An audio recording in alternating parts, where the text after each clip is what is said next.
And now it's time for No Fence Riding, sponsored by the Fort Worth Convention and Visitors Bureau. That's right. Welcome back to the Ultimate Dallas Sports Show. It is time for everyone except Michelle's favorite segment, No Fence Riding. The concept is simple. I have a couple statements here to give our panel, which tonight is just Mac and Joe, and it's up to them to decide which side of the fence they're on with the statement. So let's kick things off here with statement number one.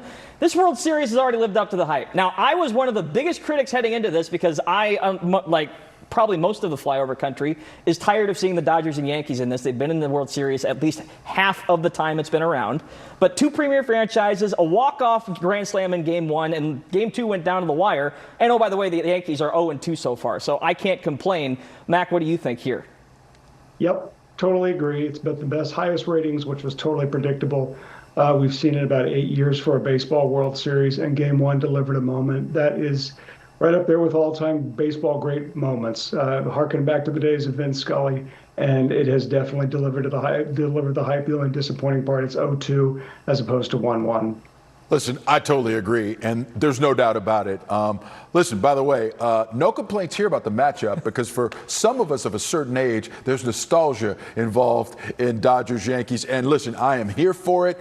And the coolest thing so far has been the Freddie Freeman home run when you also have the side-by-side of the Kirk Gibson home run. Yeah. The call was fantastic.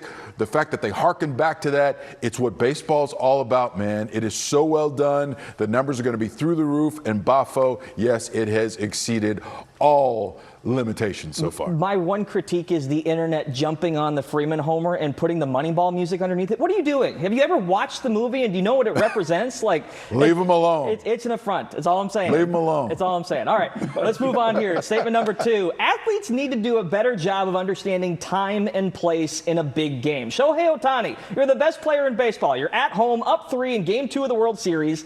You don't need to try and steal in the bottom of the 8th. This is another Derrick Rose situation. And yes, he's available for Game 3, and we understand that, but it's still putting him at risk further down the line. Joe, I'll throw it to you here. What do you think? Yeah. Simmer down, young fella. I'm just saying. Let me tell you how the old people play, right? Oh, Charlie Hustle. Here we go. Yeah, let's talk about Charlie Hustle because there was one gear that some of us play with. It's one gear. It's all out. There's a championship on the line. So there you go. Ohtani gets hurt. He was giving it all. You never know how that game's going to play out. He ends up on second. Base knock gets him in. They get closer. I'm sorry. Simmer down here now. He did the exact right thing, and I'm not going to give him any grief. Mac, what do you think?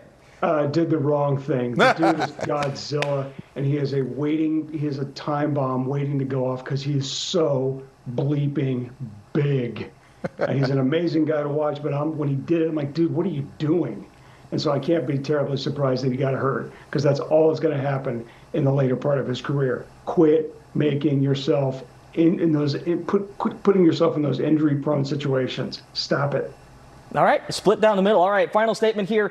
Goal line cameras need to be mandatory. I don't know if anyone watched the TCU-Texas Tech game. TCU rallied for a huge comeback win, but one of their rushing touchdowns looked questionable. They probably would have gone in anyway on that drive.